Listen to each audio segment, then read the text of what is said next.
Welcome back to the channel. My name's Adam Smith. Inside this exciting unboxing, I'm checking out the Hunters AD 1492. This coming from a recently delivered crowdfunding campaign, and this did have wrap on it, but I've already taken that off, and there was a sun drop sticker on it, so all the miniatures you're going to see up close in this video will have sun drop applied, which is a nice shading technique to make the miniatures really pop. I'll also be showing you all the game components up close to help you make an informed decision on this one, and also, if you're not subscribed or part of the Discord, definitely jump in and definitely subscribe as I'm diving deeper into this one with a showcase. We're going to be going into a how to set up video for it, as well as a solo play to show you exactly how this one flows and operates in the very near future.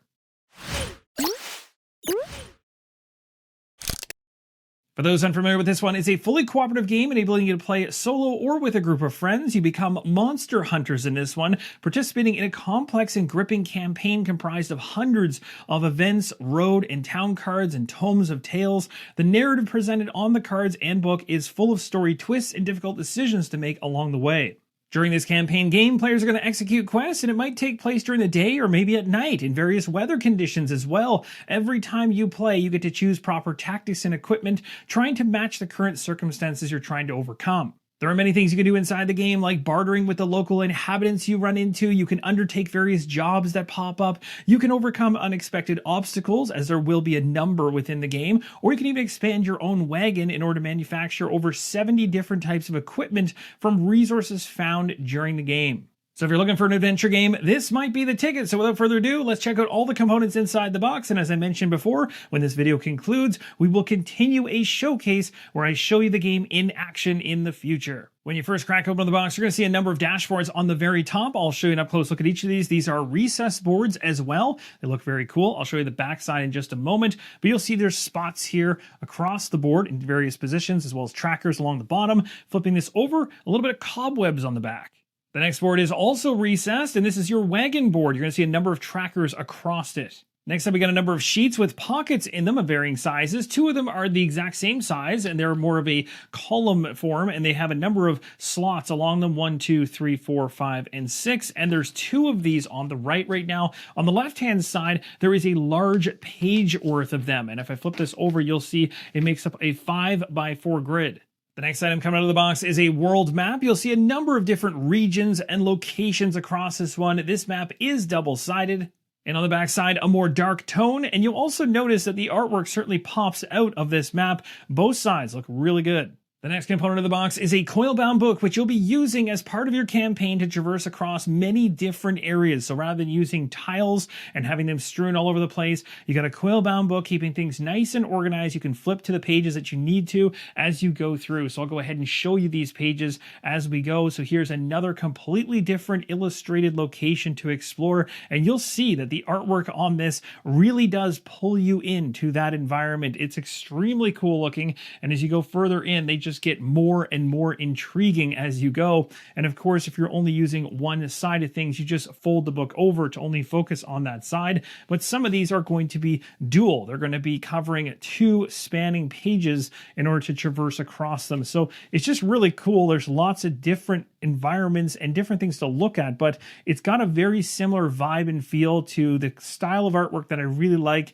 from even Batman Gotham City Chronicles, that top-down view that kind of has those angled buildings and a nice dark presence about the entire presentation. It just makes you want to explore these locations. As I flip through them, they just get cooler and more unique as you go along, and I'm nowhere near halfway through this book at this point. There's a ton in here. It just keeps on going. So to give you an appreciation as to the thickness of this book and how many more pages there are, we've only looked at about 13 to 14 so far. There's this many more pages to go through, full of locations to explore throughout the journey. Just insane amounts. Now, I don't want to spoil anything else inside the book, but there are some beautiful locations to check out in this one, and the booklet itself is just presented really nicely. Next up, I've got a number of punchboards to show you the front and backs of each of these.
That's going to do it for all the components that were laid across the top of the box. Really exciting so far. Let's continue the unboxing and check out the rest. Now there's some baggies here on the left-hand side. I'll remove these for the moment. You'll start to see the top of the insert as well as some of the components inside. Now anything that I run into that mentions not to open it before the fight, or basically anything that's telling me not to open it until a certain point in time, I will not be showing as part of this unboxing because I don't want to spoil anything for you guys on that front. So we'll be leaving that alone along with any other card decks that might be spoiler mentioned.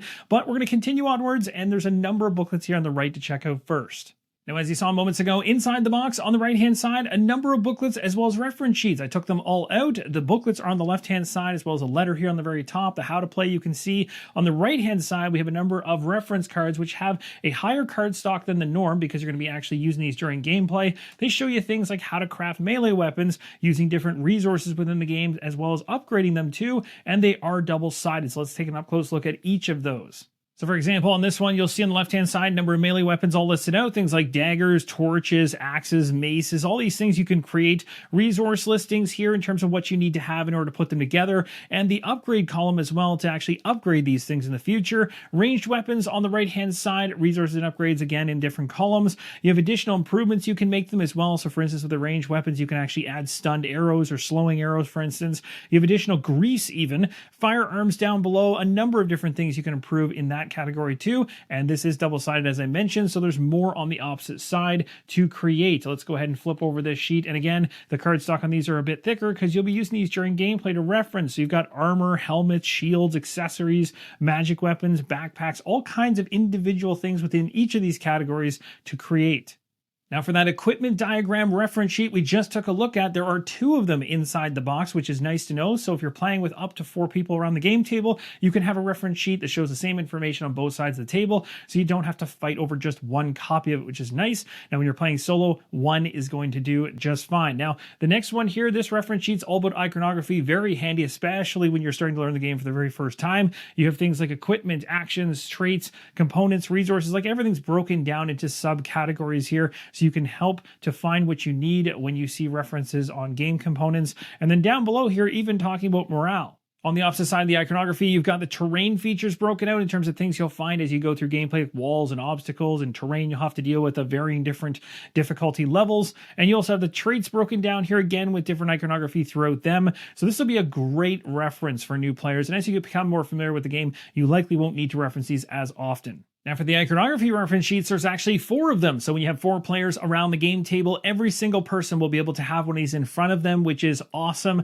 Love seeing reference sheets in any game, especially campaign games. They're absolutely necessary and very handy. So having each one for each player is a massive win. Now for solo, you'll just need 1 of these and then 1 of the 2 melee and ranged weapon or equipment diagram reference sheets. There's only 2 of these ones, but again, this is more than enough. Next up, we got 4 booklets. One of them is coil bound. That's the Tome of Tales. And the other 3 are bound with staples. And then we've also got the letter here. And then in the top right-hand corner, save sheets. Now we're going to take an up-close look at each of these. For those interested in reading the letter, feel free to pause the video right now in order to check that out. And we'll continue on with the How to Play booklet. Inside the How to Play booklet, you'll find a full introduction, flavor text on the left-hand side to go through, the game overview, as well as the goal of the overall game. The goal of the campaign is to resolve all the quests from the main plot and win the last of them before the 60th day passes. And on the right-hand side, you see the beginning, which is going to take you through the components necessary as it gets into the setup of the very first tutorial. For any campaign game, it's always a huge win to have a how to play guide like this in order to get into the experience that much easier. It also walks you through the steps of hero setup, the first plot card, and as I mentioned, gets you into the first mission you'll be actually going on. But it doesn't stop there. It continues on, shows you how to resolve quests, shows your hero actions. It'll help you with understanding melee attacks versus ranged attacks and how they operate, as well as magic attacks for those that like to use magic and interacting with individuals. You got healing, spells, ability to hide, and you've also, of course, have enemies to deal with. This will handhold you all the way through to the quest end.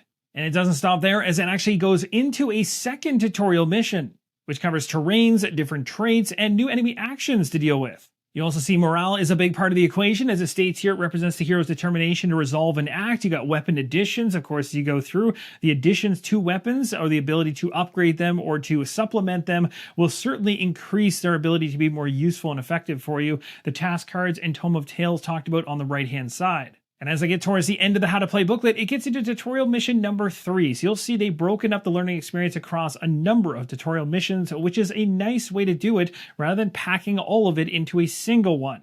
And of course, with a campaign game, you'll have hero development, and that's exactly what this focuses on. All 3 tutorials are concluded inside of 24 pages, and it ends off with the wagon discussion as well as resources and constructing your equipment and armor as you continue your campaign and journey into the game. The next booklet is the Rules Compendium, and it's worth mentioning that you're not going to necessarily need this at all when you go through the How to Play for the very first time. It even mentions so up in the top left-hand corner. If you are playing for the first time, just focus on the How to Play booklet and come back to this as a reference as you might have questions or concerns about certain elements that you're seeing. This booklet will allow you to dive deeper into the different rules of the game, and it also breaks down all the components found in the game and what they're called. So as an example, here's a couple sheets in the front of the book showing you some of the components and the names behind them. And then with the components out of the way, it gets into a glossary where you can simply come to the back of this booklet and you'll be able to find, based on the alphabetical order things are in, exact keywords that you're looking for to find more information.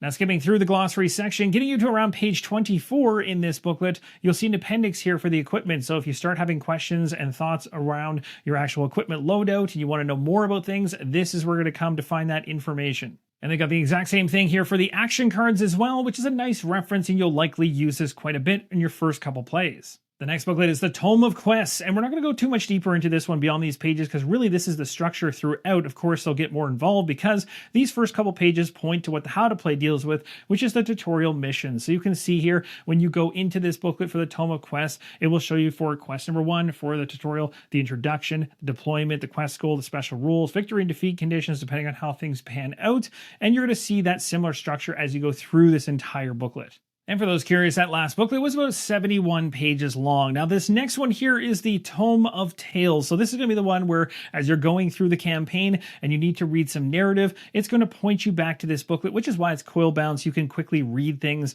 and move on throughout the narrative of the story. So again, I won't be going further than this just to show you the rough structure of what it looks like, because essentially it's carbon copy for its format and its structure all the way through this booklet. Now, that prior booklet we just looked at is around 181 to 184 pages worth of tales to go through, so lots there to discover. Here we have the save sheets of the game. Any campaign game is going to need this, especially when you put it away and come back to it. So you can store your different heroes here and their different attributes and where things are at with each of the characters, so you can quickly get back into the action later on.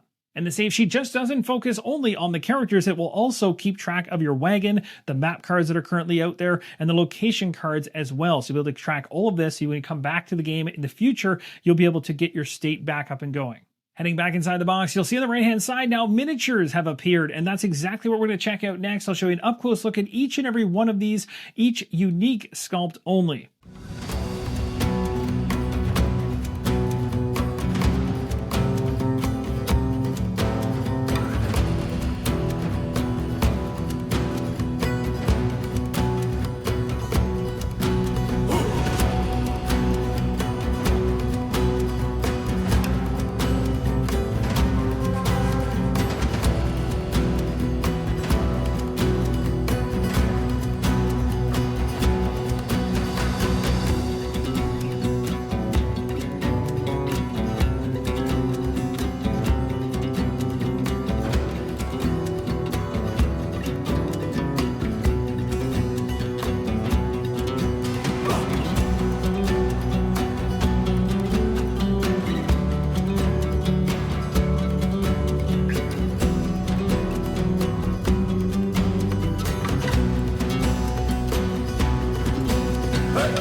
Those miniatures look awesome, and the sun drop certainly makes the details pop. We're now going to move on to the cards, and I'll show you each and every one of these up close.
That's going to do it for the game cards. There are 2 more decks of mini cards, but most of them focus on story elements. We're going to keep them out of the unboxing to keep it a surprise for you when you check out the game on your own. And also there's some larger cards here that would have been part of the other ones I've already shown, but again, they tie into some of the things that are going to happen during the campaign. So to keep this stuff secret, I am not showing any of these.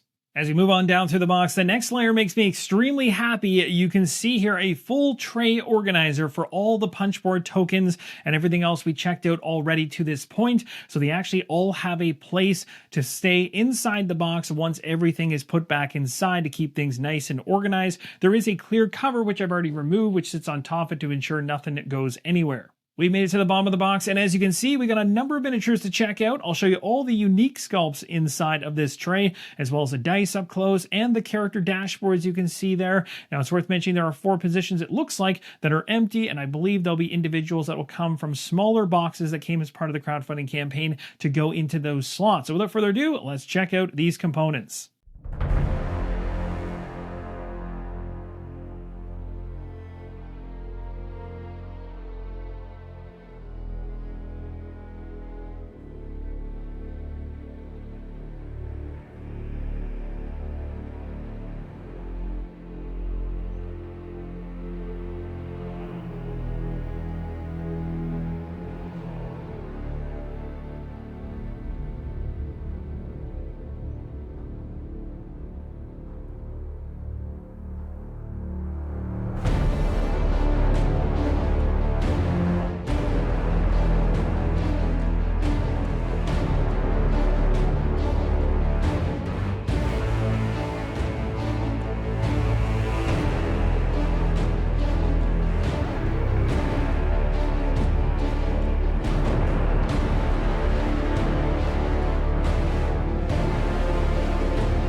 That's going to do it for the base game unboxing of the Hunters AD 1492, but there's a number of other things you can pick up for the game to kind of bolster the experience, and I want to show you those right now. We'll start with the art book. Here's a look at the art book on the very front cover, and I'll show you a handful of pages inside of this one. It's not just artwork, you'll also find some information about the game. So as we go through the art book here, I'll just pull over a few of the pages so you can see some verbiage here for some of the characters and their artwork. Of course, you're going to see draft artwork throughout and concept artwork. It's all quite cool, as well as going to immerse you a little bit more in the universe if you're a fan of that. So you've got lots of pages in here. Now in total, I'm just going to skip a bunch of pages here to go even further in. There's actually quite a bit to this book. Usually they're about maybe 50 pages or so, but this one definitely goes a bit beyond that and treads to the 79-page mark, it looks like, for that final couple pages. And the artwork in the game is extremely cool looking. You can also pick up additional dice packs if you want more dice beyond what's already included inside the box, and there's even a component upgrade around the coins in the game.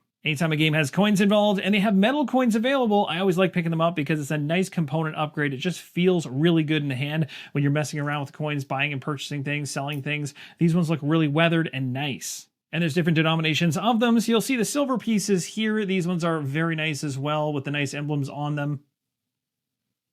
And they honestly just continue to look cooler and cooler as you go through them. These ones here with the gold finish, very vibrant, very bright, and again, metal. And they go another step beyond that with an even larger coin.